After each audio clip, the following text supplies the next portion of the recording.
हाय प्यारे दोस्तों, कैसे हैं आप सब। आशा करते हैं कि आप बहुत अच्छे होंगे और अपनी पढ़ाई को लगातार जारी रखे होंगे।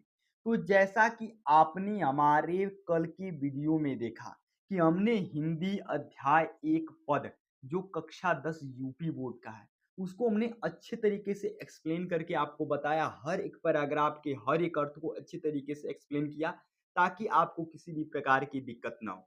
तो पहले पार्ट में हमने आपको 5 पैराग्राफ के अच्छे तरीके से अर्थ को समझाया और आज पार्ट 2 की बारी है और पार्ट 2 में पूरा चैप्टर हो जाएगा समाप्त। पूरा का पूरा चैप्टर होगा समाप्त और पूरे चैप्टर को 5 नंबर पैराग्राफ से जो हमारा छठा नंबर पैराग्राफ है, उसके से हम पूरे 11 नंबर तक के पैराग्राफ को पढ़ेंगे और हर एक पैराग्राफ के अर्थ को अच्छे तरीके से एक्सप्लेन किया जाएगा। तो यदि आप पार्ट 1 को नहीं देखे हैं तो सबसे पहले आपको पार्ट 1 देख लेना है, तभी आपको पार्ट 2 अच्छे तरीके से समझ में आया होगा आएगा, ठीक है? और यदि आप पहली बार हमारे इस वीडियो को देख रहे हैं तो चैनल को सब्सक्राइब करिए, वीडियो को लाइक करिए और वीडियो को शेयर करिए ताकि दूसरे लोगों को भी इससे मदद मिल सके, ठीक है? तो यहाँ से देख सकते हैं भैया पार्ट 2 के बारे में हम वर्णन करेंगे। बिना समय गंवाए वीडियो को स्टार्ट करेंगे। ज़्यादा बकई नहीं करेंगे और ज़्यादा बक-बक नहीं करेंगे क्योंकि वीडियो को स्टार्ट करना है हमें अच्छे तरीके से। तो यहाँ से आप देख सकते हैं पैराग्राफ नंबर छठा जो आपको लिखा गया है। एक-एक लाइन के अर्थ को अच्छे तरीके से समझते हुए चले जाएँगे। ठीक है? तो पहले लाइन में छठे पैराग्राफ में आपको कहा क्या गया है, ध्यान से समझिएगा। छठे पैराग्राफ में सूरदास जी ने क्या वर्णन किया और क्या बताया है उसी के बारे में यहाँ पर दिया गया है। छठे पैराग्राफ में भैया जो गाँव की गोपियाँ होती हैं वो मुरली से तंग आ जाती हैं। तो वो मुरली को चुराने के विचार में हो जाती हैं कि श्री कृष्ण की मुरली को चुरा लिया जाए क्योंकि श्री कृष्ण ने मुरली से ही अत्यधिक लगाव रखा है। ठीक है? तो उसी का वर्णन करते हुए इन्होंने क्या लिख दिया है भैया, लिखा है कि सखीरी मुरली लीजे चोरी, सखीरी मुरली लीजे चोरी। यानी कि सूरदास जी कहते हैं कि जो गाँव की गोपियाँ हैं वह एक-दूसरे से कहती हैं कि हे सखी, हमें श्री कृष्ण की मुरली को क्या कर लेना चाहिए? चुरा लेना चाहिए। क्योंकि जिन गोपाल अपने बस, जिन गोपाल अपने बस नहीं, जिन गोपाल किन्नी अपने बस, प्रीति सबनी की तोरी। क्योंकि उस मुरली ने श्री कृष्ण को अपने वश में कर लिया है, जिससे कि श्री कृष्ण क्या किए हैं भैया, जिससे कि जो भगवान श्री कृष्ण हैं, ठीक है? मतलब गोपियाँ उनको भगवान के स्वरूप ही मानती हैं, ठीक है? जिससे कि उन्होंने क्या किया, सभी के प्रेम को क्या कर दिया है, तोड़ दिया है। और फिर यहाँ पर लिखा गया भैया कि छीन इक घर भीतर निशिवासर धरत कबहु न छोरी। करा इसी कारण, ठीक है? करा है कि इसी कारण भगवान श्री कृष्ण या प्रभु श्री कृष्ण, प्रभु जो श्री कृष्ण है भैया, वह घर के भीतर हो या बाहर कभी क्षण भर के लिए भी उस मुरली को छोड़ते नहीं है। और कह रहा है कबहू कर कबहू अधरनी कटि कबहू खोसत जोरी। कहते हैं भैया कि कभी उसे वह अपने हाथों में, तो कभी अपने होठों पर, तो कभी अपने कमर में क्या करते हैं भैया, ठूस कर रखते हैं। ठीक है? फिर आगे पैराग्राफ में आपसे कहा गया भैया अगले लाइन में कि ना जाने कछु मेली मोहिनी राखे अंग अंग बोरी। ना जाने कछु मेली मोहिनी राखे अंग अंग बोरी। और कहते हैं कि हमारी समझ में यह नहीं आ रहा है कि इस बंसी ने ऐसा कौन सा मोहिनी मंत्र हमारे श्री कृष्ण पर चला दिया है, हमारे श्री कृष्ण पर चला दिया है, जिससे कि श्री कृष्ण का पूरा शरीर उनके वश में, उसके वश में हो गया है। और कहते हैं फिर अगले पंक्तियों में, लाइन में कि सूरदास प्रभु को मन सजनी वाद्य राग की डोरी, वाद्य राग की डोरी। ठीक है? और देखिए यहाँ पर आपसे क्या कहा गया भैया, छठवें पैराग्राफ छठवें लाइन में, ठीक है, कहा गया भैया कि सूरदास प्रभु को मन सजनी वाद्य राग की डोरी। और कहती हैं भैया कि हे सजनी, इस वंशी ने श्री कृष्ण का मन प्रेम की डोरी से बांध कर क्या कर लिया है, ऐसा लगता है कि उसने कैद कर लिया है। ठीक है? तो ये रहा छठे पैराग्राफ को। अब पढ़ेंगे हम लोग सातवें पैराग्राफ को। सातवें पैराग्राफ में आपको ये देख सकते हैं कि पूरा का पूरा आपको सातवें पैराग्राफ में दिया गया भैया, यहाँ से शुरू से अंत तक दिया गया आपको सातवें पैराग्राफ। कि उदौ मोहि ब्रज बिसरत नाई, यहाँ से यहाँ तक 7वां पैराग्राफ आपको दिया गया है। तो 7वें पैराग्राफ को अच्छे तरीके से समझते हैं भैया। तो 7वें पैराग्राफ की पहली पंक्ति में कहा गया है कि उदौ मोहि ब्रज बिसरत नाही, उदौ मोहि ब्रज बिसरत नाही। यानी जब श्री कृष्ण जी क्या करते हैं भैया, यशोदा माँ और नंद बाबा का घर छोड़कर मथुरा के लिए चले जाते हैं, तो वहां पर उनका एक दूत होते हैं, उनके एक दूत होते हैं या मित्र कह सकते हैं, तो उनके एक दूत या मित्र होते हैं जिनका नाम उद्धव रहता है। तो उद्धव से अपनी दुखों के बारे में बताते हैं और क्या कहते हैं कि उद्धव मोहि ब्रज बिसरत नाई, कहते हैं कि हे उद्धव, मैं ब्रज को नहीं भूल पाता हूँ, मैं ब्रज को नहीं भूल पाता हूँ। और क्या क्या ब्रज का नहीं भूल पाता हूँ, वो सभी बातें यहाँ पर आपको एक्सप्लेन करके दी गई है। कहा गया है, कहते हैं भैया कि वृंदावन गोकुल वन उपवन सघन कुंज की इच्छाएं, कहते हैं कि वृंदावन और गोकुल के वन उपवन, ठीक है, सभी मुझे याद आते हैं। वहां के घनों कुंजों की छाया को भी मैं भूल नहीं पाता हूँ।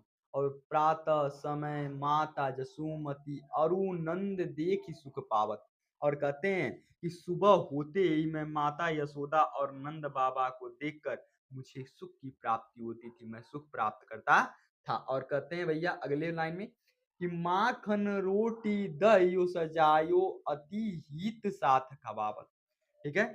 और कहते हैं कि माता यशोदा और नंद बाबा, माता यशोदा और नंद बाबा बड़े प्रेम के साथ ही मुझे माखन रोटी और दही को अच्छे से सजाकर क्या कर रहे थे, खिलाते थे। उनकी बातों को, उनकी यादों को भी मैं नहीं भूल पा रहा हूँ। फिर कहते हैं कि गोपी ग्वाल बाल संग खेलत सब दिन हंसत सिरात, और मैं वहां की गोपियों और ग्वाल बालों के साथ खेलता था, जिससे कि मेरा पूरा दिन हंसता हुआ व्यतीत होता था। मैं उन बातों को भी नहीं भूल पा रहा हूँ। और फिर कहते हैं कि सूरदास धनी धनी ब्रजवासी जिनसे हित जादूता, और सूरदास जी कहते हैं भैया कि वह ब्रजवासी भी धन्य है, वह ब्रजवासी भी धन्य है जिनको श्री कृष्ण का प्रेम मिला था।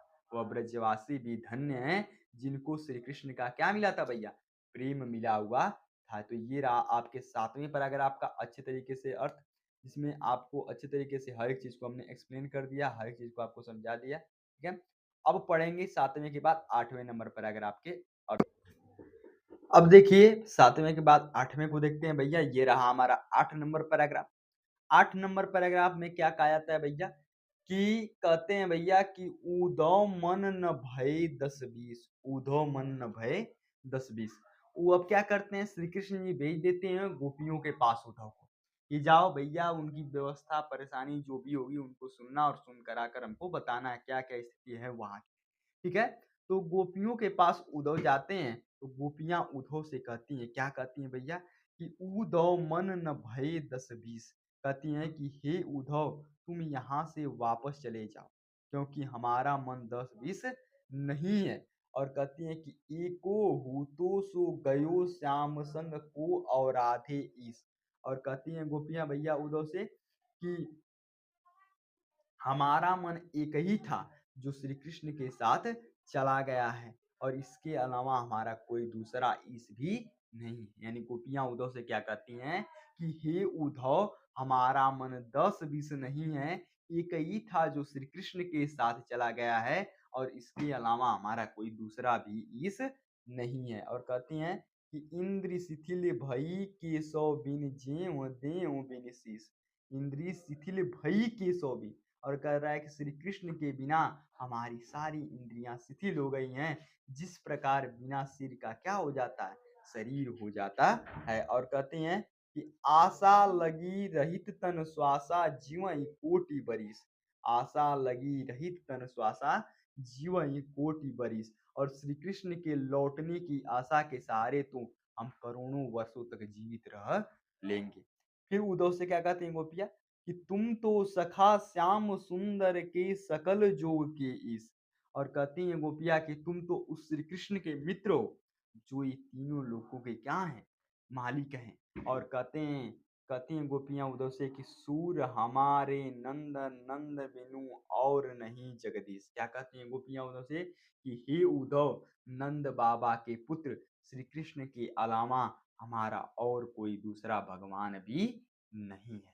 तो ये रहा 8 नंबर पैराग्राफ। 3 नंबर पैराग्राफ आपको और पढ़ाना है और 3 नंबर पैराग्राफ के बाद आपका यह पूरा का पूरा चैप्टर क्या हो जाएगा, समाप्त हो जाएगा। ठीक है, तो ये देख सकते हैं कि ये है आपका पैराग्राफ नंबर 9 और पैराग्राफ नंबर 9 को भी हम लोग अच्छे तरीके से समझेंगे और अच्छे तरीके से एक्सप्लेन करके इसको अच्छे तरीके से जानेंगे। ठीक है, तो इसमें देखिए क्या कह रहा है भैया, कहते हैं कि उदौ जाऊं तुम्हीं हम जाने। देखिए, तो इसमें क्या करती हैं गोपियाँ, गोपियाँ उद्धव से कहती हैं कि हे उद्धव तुम चले जाओ, तुम यहाँ से क्या करो, चले जाओ, क्योंकि हम सभी तुम्हें क्या किए हैं, जान गए हैं, पहचान गए हैं। ठीक है, और फिर क्या कहती हैं भैया कि श्याम तुम यहाँ को नहीं पठयो, तुम हो बीच बुलाने, तुम हो बीच बुलाने। कहते हैं कि श्याम तुम्हीं यहाँ को नहीं पठयो, तुम हो बीच बुलाने। और गोपियाँ क्या कहती हैं उद्धव से कि हम तुम्हें समझ गई हैं, क्योंकि श्री कृष्ण ने तुम्हें यहाँ के लिए नहीं भेजा है, तुम बीच का रास्ता भूल कर यहाँ पर चले आए हो। और कहते हैं कि ब्रज नारी सी सो जोग कहत, बात कहत न लजाने, ब्रज नारी सो जोग कहत, बात कहत न लजाने। और कहती हैं कि ब्रज की नारियों से तुम योग की बात करते हो और तुम्हें लज्जा भी नहीं आती है। और कहते हैं कि बड़े लोक न विवेक तुम्हारे, ऐसे भय बयाने अयाने, ऐसे भय अयाने। ठीक है, फिर कहती हैं कि तुम बुद्धिमान और ज्ञानी होगे, परंतु हमें ऐसा लगता है कि तुम में विवेक नहीं है, नहीं तो तुम ऐसी अज्ञानता पूर्ण बातें हमसे नहीं करते। और कहते हैं कि हमसे कह लई हम सही कह, जी गुण ले सयानी। तुम हमसे ऐसा कह दिए तो कह दिया, अब ब्रज की किसी अन्य से ऐसा बात मत करना। कह अबला कह दशा दिगंबर मष्ट करो पहचानो, क अबला क दशा दिगंबर मष्ट करो पहचानो। और कहते हैं कहाँ हम अबला नारियां और कहाँ योग की नग्न अवस्था, अब तुम चुप हो जाओ और सोच समझ कर बात कहो। और कहती हैं क्या भैया कि साच कहो तुम अपनी सब बूझती बात निदाने, हम तुमसे अब अंतिम सवाल पूछती हैं, से सच सच बताना तुम्हें अपनी कसम है। गोपियां उद्धव से कहती हैं कि अब तुमसे हम लोग अंतिम सवाल पूछते हैं, तुमको अपनी कसम है कि तुम इस बात का उत्तर क्या करना, सही सही देना। क्या क्या पूछते हैं भैया कि सूर श्याम जब तुम ही पठयो, तब न कहूँ मुस्काने। कहती हैं कि जब श्री कृष्ण ने तुम्हें यहाँ के लिए भेजा था, तो क्या वह थोड़ा सा भी मुस्कुराए थे या नहीं। ठीक है, तो ये रहा आपका पैराग्राफ नंबर क्या भैया 9। पैराग्राफ नंबर 10 और 11 पढ़ेंगे और अच्छे तरीके से इस चैप्टर को क्या करेंगे, फिनिश कर देंगे। यहाँ से देख सकते हैं भैया पैराग्राफ नंबर 10, यहाँ से आपका पैराग्राफ नंबर 10 शुरू होता है। और पैराग्राफ नंबर 10 में क्या आपको बताया गया और कैसे बताया गया, इन बातों को आपको अच्छे तरीके से सुन लेना है। यहाँ पर कहा गया भैया कि निर्गुण कौन देश को वासी, निर्गुण कौन देश को वासी। यानी कि उद्धव से पूछती हैं कि वह जो निराकार निर्गुण ब्रह्म है वह किस देश का रहने वाला है। मधुकर कई समुझाई सौ दे बूझती सांच नहास। और कहते हैं कि हम तुमको शपथ दिलाकर सच सच पूछ रही हैं कि कोई हंसी मजाक की बातें नहीं है। कुवै जनक को वै जननी को नारी को दासी। ठीक है, कह रहा है कि उसके पिता कौन है, उसकी माता का क्या नाम है, उसकी पत्नी और दासियां कौन कौन है, और कैसे वर्णन भेष हो कैसो की रश्मि अभिलाष। ठीक है, और कहती है भैया कि उसकी वेशभूषा सब कैसा है और वह किस रस की इच्छा रखने वाला है। कहते हैं कि पाओगे पुनिकियो आपनो जो करोगे गासी। कहती हैं गोपियां उद्धव से कि यदि तुम हमारे साथ छल या कपट करोगे, तुम्हें अपने किए का फल अवश्य ही मिलेगा। ठीक है, और कह रहा है भैया कि सुनत मौन है रयो बावरे, सूर सबय मति नाश। और कहती हैं कि गोपियों के ऐसे प्रश्न को सुनकर ज्ञानी जो उद्धव है भैया वह क्या होते हैं, अचंभित हो जाते हैं और कहते हैं कि उनका सारा ज्ञान गोपियों के सामने क्या होता है? नष्ट हो जाता है, ठीक है? ये रहा आपका पैराग्राफ नंबर 10 और यहीं पर आपका रहा पैराग्राफ नंबर 11 और पैराग्राफ नंबर 11 के बाद आपका चैप्टर क्या हो जाएगा भैया? पूरा का पूरा फिनिश हो जाएगा। चैप्टर नंबर 11 में चैप्टर नंबर 11 करें। अब पैराग्राफ नंबर 11 में आपको क्या लिखा गया है? पैराग्राफ नंबर 11 में आपको देखने को मिल रहा है भैया कि संदेशो देवकी सो कहियो, संदेशो देवकी सो कहियो, ठीक? यानी कि यशोदा जी श्री कृष्ण माता देवकी को एक संदेश भिजवाती हैं एक पथिक के द्वारा जो जाता है भैया श्री कृष्ण से मिलने के लिए उनके पास, तो उनसे एक संदेश भिजवाती हैं और कहती हैं कि संदेशो देवकी सो कहियो, कहती हैं कि यह संदेश जाकर माता देवकी से क्या कर देना, कह देना कि हौ तो धाई तिहारे सूत की, हौ तो धाई तिहारे सूत की माया करित ही रही। कहती हैं भैया क्या कहती हैं कि श्री कृष्ण भले ही उनका पुत्र है, मेरा पुत्र नहीं है, लेकिन मैं तो उसका लालन पोषण करने वाली मात्र एक सेविका हूँ, ठीक है? और यद्यपि टेव तुम जानती उनकी तो मोहि कही आवे, और भले ही आप मेरे श्री कृष्ण को अच्छे तरीके से जानती हूँ, उनकी हर एक आदतों को जानती हूँ, फिर भी मेरी आप इस बात को सुन लीजिएगा। क्या क्या बातें बताती हैं भैया कि प्रातः होत मेरे लाड लटैते माखन रोटी भावै, कहते हैं कि सुबह होते ही मेरे पुत्र श्री कृष्ण को माखन और रोटी क्या करता है, बहुत ही प्रिय लगता है, अच्छा लगता है। फिर कह रहा भैया कि तेल उबटने अरुता तो जल देखी तजी भाग जाते, और वह तेल उबटन और गर्म पानी को पसंद नहीं करता। इन चीज वस्तुओं को देखकर वह क्या कर जाता है, भाग जाता है। और कहते हैं कि जोई जोई मांगत सोई सोई देती क्रम करिकै नहाते, और कहते हैं भैया कि वह इन वस्तुओं को देखकर भाग जाता है और वह समय पर मुझे जो कुछ माँगता है, मैं उसे वह सभी चीज़ें देती हूँ। तब वह धीरे-धीरे करके आराम से क्या करता है, स्नान करता है। और कहती हैं कि सूर पथिक सुन मोहि रैनी दिन बड़ई रहत उर सोच।